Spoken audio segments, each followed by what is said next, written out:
নমস্কার, শেয়ারবাজ থেকে আমি শাশ্বত মিত্র। মার্কেট আপনারা দেখলেন মার্চ সিরিজ মোটামুটি একটা দুরন্ত সিরিজ গেল।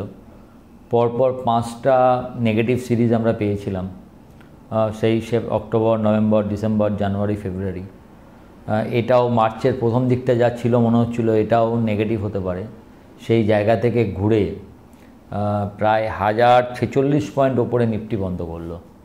আপনারা খেয়াল করেছেন কিনা জানি না, আগের বারের ক্লোজ থেকে গতকালের ক্লোজ অবধি এই সিরিজ হচ্ছে 1046 পয়েন্ট। এছাড়াও আপনার ব্যাঙ্ক নিফটি বন্ধ করেছে হুপিং 3832 পয়েন্ট, 3832 পয়েন্ট ওপরে, মানে প্রায় 7.5%। নিফটি যদিও 4%-এর কাছাকাছি, 4.5, 4.23 বা 4.3, সেখানে ব্যাঙ্ক নিফটি 7.5% ওপরে বন্ধ করেছে। বহুদিন পরে ভালো সিরিজ আমরা দেখলাম, কিন্তু নেক্সট সিরিজটা কেমন থাকবে। এখন যদি আপনি এপ্রিল সিরিজের কথা যদি বলেন, আমি দেখছিলাম গত 10 বছরের মধ্যে 8টা এপ্রিল সিরিজ পজিটিভ গেছে। একবার মনে হয় 3% নিচে দেখলাম নিফটিকে, আর একবার খুব সামান্য 0.2 বা 0.23% নিচে বন্ধ হয়েছে। তাহলে মোটের ওপর আপনি বলতে পারেন যে 9টা সিরিজই ভালো, মানে খুব খারাপ নয়, মাইল্ড নেগেটিভ একটা সিরিজ, আর একটা সিরিজে 3% নিচে। এপ্রিল সিরিজ মোটের ওপর ভালো থাকে। এখন সবচেয়ে বড় দেখতে হবে হচ্ছে এফআইআই কি করে। এই যে আমরা ফিরে এলাম, এতে এফআইআই বাই আছে। আপনারা দেখেছেন গতকাল হুপিং 11,111.25 ক্রোরের বাই করেছে এফআইআই ক্যাশ মার্কেটে। সেখানে কিছু অ্যাডজাস্টমেন্ট থাকতে পারে যেহেতু এটা শেষ দিন, কিন্তু এটা এবং 11,000 আপনারা এটুকুও জানেন যে ক্যাশেও বাই করেছে, এফএনওতে বাই করে, ইন্ডেক্সেও বাই করেছে, স্টক ফিউচারে বাই করেছে। 3টে বাই, এবং এই লেভেলের বাই হলে মার্কেট কালকে মাত্র 100 পয়েন্ট ওপরে বন্ধ হয়েছে, সেটা হতো না, হয়তো আরও বেশি হতো। সেই জন্য আমার মনে হয় সেখানে কিছু অ্যাডজাস্টমেন্ট আছে। আমরা এমনিতেই লাস্ট দুদিনের কেনা বেচাকে খুব একটা বড়, মানে খুব পজিটিভ বা খুব নেগেটিভ কোনোটা হিসাবেই দেখা হয় না, কারণ এর মধ্যে অনেক অ্যাডজাস্টমেন্ট থাকে যেটা পরে জানা যায়। সঙ্গে সঙ্গে তো আপনি বুঝতে পারবেন না যে ওখানে কী আছে, অ্যাডজাস্টমেন্ট আছে কি না। এখন আপনি কি করবেন, নেক্সট সিরিজটা আমার কীরকম যাবে, কি করা উচিত। ফার্স্ট অফ অল প্রথমেই আমার যেটা মনে হয়, যেটা আমি দেখবেন আমার টেলিগ্রাম গ্রুপেও সকালবেলায় লিখেছি, যে 3 তারিখের আগে কিছু করা, নতুন করে কিছু লং পজিশান বলুন, শর্ট পজিশান বলুন, কোনোটাই করা উচিত নয়। আপনি যদি এফআইআই লং পজিশান দেখেন, আগের মাসের সিরিজ আমরা শুরু করেছিলাম এফআইআই লং 15% দিয়ে, সেটা শেষ করলাম 40%-এ, 40%, মানে এফআইআই লংটা অনেকটা বেড়েছে। কিন্তু নিফটি এবং ব্যাঙ্ক নিফটি রোল ওভার আগের বারের থেকে কম। নিফটি রোল ওভার হয়েছে মনে হয় 76%, যেটা আগের বারে 84% ছিল, এবং শেয়ার হিসাবেও 1,25,00,000 রোল ওভার হয়েছে, যেটা আগেরবার প্রায় 1,70,00,000 সম্ভবত ছিল, সম্ভবত, কারণ ফিগারগুলো একটু এদিক ওদিক হতে পারে, আপনারা কাইন্ডলি একটু দেখে নেবেন। ব্যাঙ্ক নিফটিও রোল ওভার কম হয়েছে। তার মানে হচ্ছে, ধরুন যে পজিশানে আছে, কোনো পজিশানই খুলে, বিশেষ করে এফএনওতে খুলে যেতে গেলে লোকের ভয় লাগছে যে আমি ওপেন পজিশান রেখে মঙ্গলবার বুধবার যাব। কারণ দেখুন, দুটো সম্ভাবনা আছে। কি সম্ভাবনা? এখন একটা হচ্ছে ট্রাম্প ট্যারিফ লাগালো, সব মার্কেট পড়ে গেল, তার মধ্যে সেটা তো একটা আছেই। আর একটা হচ্ছে ট্রাম্প বলেছে দেয়ার মে বি সাম এক্সেমশন। এখন যদি ভারত সেই এক্সেমশনের মধ্যে পড়ে, তো then it will be another story. তো আপনি জানেন না কোনটা হবে, সেই জন্য আপনাকে সবসময় এই জায়গাটা, এবং দেখুন মার্কেট সব কিছু পছন্দ করে, এভরিথিং। মার্কেট ঠিক আছে, ভালো আছে, খারাপ আছে, খারাপ হচ্ছে, কিন্তু পলিসি আনসার্টেনটি, যে আপনি জানেন না কি হতে চলেছে, এটা মার্কেট ডাজন্ট লাইক। তো ট্রাম্পের তো পলিসি আনসার্টেনটি, যেমন ধরুন এই যে উনি 25% অটো ট্যারিফটা লাগালেন, উনি তো বলেছিলেন 2 তারিখে সব কিছু বলবো, তার 4 দিন আগে উনি বলে দিলেন। তো আপনিও জানেন না উনি আজকে কিছু বলবেন কি না, আজকেরটা ওনার বাকি আছে, এদিকে মঙ্গলবার বাকি আছে, সোমবার আমরা বন্ধ, কিন্তু সারা পৃথিবী খোলা আছে। সুতরাং এইগুলো সব অ্যাডজাস্টেড হবে, গিয়ে আমরা মঙ্গলবার খুলব, খোলার পর বুধবারও যাবে, বুধবার রাত্রে জানতে পারবো, আমরা এফেক্ট পাবো হচ্ছে বৃহস্পতিবার। সুতরাং বুঝতেই পারছেন যে মার্কেট অনেক জায়গায় আছে। আজকে যে জায়গায় বন্ধ করলো, আজকে যাই হোক শেষ পর্যন্ত অ্যাডজাস্টমেন্টে 500-র ওপরেই বন্ধ করেছে, কিন্তু তবুও মার্কেট তো একটু নেগেটিভ হলো, বারবার দেখবেন 2-3 বার মার্কেট ওপর নিচ করেছে, মানে পজিশানের হাত বদল প্রচুর হয়েছে। ওপরে গেলে যারা প্লাস আছে তারা হয়তো কেটে বেরোতে চাইছে, নিচে গেলে যারা শর্ট আছে তারা কিনে নিতে চাইছে, যার ফলে এই ভোলাটিলিটিটা আপনারাই দেখতে পেয়েছেন। এখন আগামী দিন কি? আগামী দিন মেনলি মানে দেশে এবং দেশের বাইরে দুটো বড় এফেক্ট আছে। দেশের বাইরে এফেক্ট মানে ট্রাম্প ট্যারিফ, আপনারা জানেন সেটা একটা বড় এফেক্ট। ট্রাম্প ট্যারিফ কী করবেন না করবেন।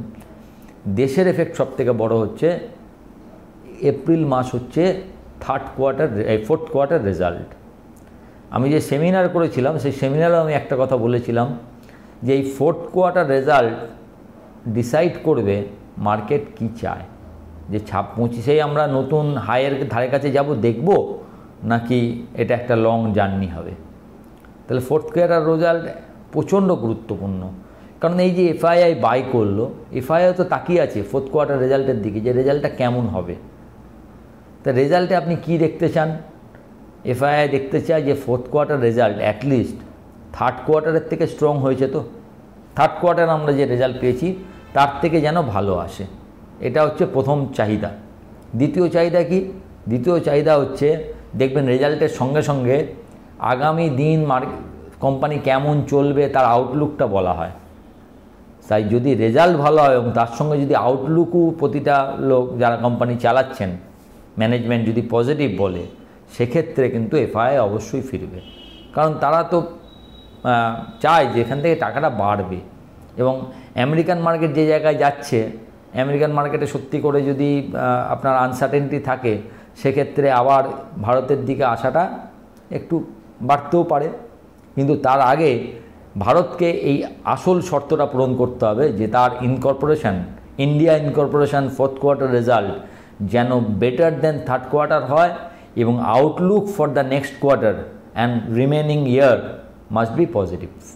এটা তো ওরা বলেই যে আমরা এই দেখছি, আমার বাড়তে পারে, আমার আরও অর্ডার বেশি আসবে, আমি তার জন্য তৈরি হচ্ছি, কিংবা আউটলুক নেগেটিভ আছে বা পজিটিভ আছে, সেই ভাবটা যেন পজিটিভটা যেন বেশি থাকে। সেটা যদি হয় তাহলে মার্কেট ফিরে আসবার, এখান থেকেই মার্কেট ফেরবার একটা চান্স আছে। এখন দুটো কি লেভেল আপনারা মাথায় রাখুন, আমি আগের দিনও বলেছি, আবার বলছি, 23,350 ইমিডিয়েট টাইমে যদি ভেঙে যায়, লং পজিশন রাখাটা একটু রিস্কি হবে। 23,350-এর নিচে যে জোনটা আমরা একবারে পেরিয়েছি, সেই 22,800, 23,100, এই জোনটা ভাঙা উচিত নয়। যদি মার্কেট ধরুন নিচে যদি আপনি ভাবেন 21,954 থেকে 23,870 অবধি গেছে, মানে মোটমাট 1800 থেকে 1900 পয়েন্ট মোটামুটিভাবে। এই 1900 পয়েন্ট সাধারণত মার্কেট কারেক্টিভ হলে কি হয়, আমরা যেটুকু বেড়েছি তার 1/3 কারেকশান হয়, সেখান থেকে আমরা আবার যাই ম্যাক্সিমাম। তাহলে 1900 পয়েন্টের 1/3 কত? 630। তাহলে মোটামুটি 23,800 থেকে 630 মানে ওই 23,100, 23,200 এই অবধি আসাটা স্বাভাবিক, নর্মাল কারেকশান হিসেবেই ধরা হবে, এবং সেটা গুড ফর মার্কেট হেলথ, এটাও আপনি ভাবতে পারেন। সেখান থেকে আবার মার্কেটের ওপরে ওঠা উচিত নিচে সাপোর্ট নিয়ে। এখন এই জায়গাটা যদি ভেঙে যায় তো আপনার পক্ষে রিস্ক হয়ে যাবে, এবং 22,800 যদি ভাঙে তখন আবার আপনার মাথায় আসবে আমরা নতুন লো করতে যাচ্ছি কি না।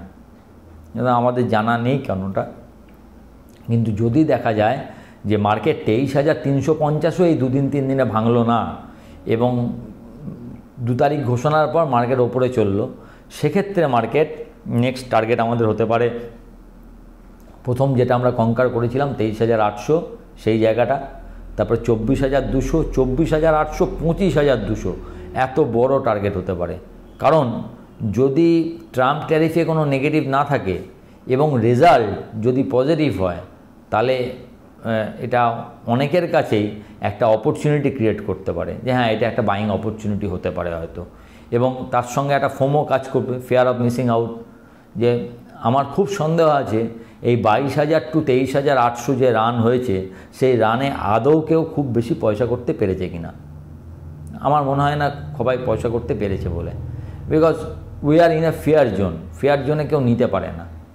আমরা যখন ফিয়ারে ছিলাম যে না এখান থেকে হয়তো কালকে ডিনায়াল মোডে থাকা বলে, কালকেই হয়তো পড়ে যেতে পারে, সেখান থেকে মার্কেট ঘুরেছে। তাই জন্য আমার মনে হচ্ছে যে, এবং সেখান থেকে মানুষের মনে একটা জন্মায় যে fear of missing out, FOMO, যে আমি হয়তো পেলাম না, ঠিক আছে এবার একটু নিচে পড়লেই নেবো, নিয়ে আমি পয়সাটা করব। তো এটা দুটো সম্ভাবনা। সেক্ষেত্রে যদি এখান থেকে ঘুরে মার্কেট, তখন একটা জোরদার বাইং আসতে পারে। কিন্তু যদি কোনো কারণে ট্রাম্প ট্যারিফ কিছু খারাপ হয়, আমাদের রেজাল্ট যদি খারাপ হয়, সেক্ষেত্রে মার্কেট খারাপ হবে। তবে একটা কথা মনে রাখবেন, ট্রাম্প ট্যারিফের যা বলুক তার এফেক্টটা মাত্র কয়েকটা দিনের। ট্রাম্প বলে যে খুব খারাপ হবে, এই হবে, এবং তাতে পুরো মার্কেটের জন্য নয়, সেটা হচ্ছে কিছু সেক্টর, যে সেক্টরে বলবে সেগুলো খারাপ হবে, তার জন্য মার্কেট যতটা খারাপ হবে সেটা হবে। কিন্তু রেজাল্ট মানে ফোর্থ কোয়ার্টার রেজাল্ট যদি খারাপ হয়, ইটস টাফ ফর আমাদের জন্য ভালো হওয়া। কারণ ফোর্থ কোয়ার্টার রেজাল্টের পুরোটা আপনার সিনারিওটা, পুরো মেজাজটাই তৈরি করে দেবে যে মার্কেট কোন দিকে যাবে। তো হোক যে ট্রাম্প ট্যারিফ যা করুক, যেটা আমাদের হাতে নেই, সেটা যা হচ্ছে হোক। ফোর্থ কোয়ার্টার রেজাল্ট যেরকম কিছু ম্যানেজার যারা মিউচুয়াল ফান্ড ম্যানেজ করেন এবং কিছু ব্রোকারেজ সংস্থা যেটা বলছে fourth quarter will be the greatest quarter এবং এটা কামাল কা রেজাল্ট হবে, আমরাও আশা করি যেন ফোর্থ কোয়ার্টার সত্যি করে কামাল কা কোয়ার্টার হয়। দেন আমরা নতুন হায়ের দিকে হয়তো যাব। যাই হোক, শনি রবি সোম ছুটি। আপনাদের সবাইকে অগ্রিম ঈদের শুভেচ্ছা। সবাই ভালো থাকবেন। নমস্কার।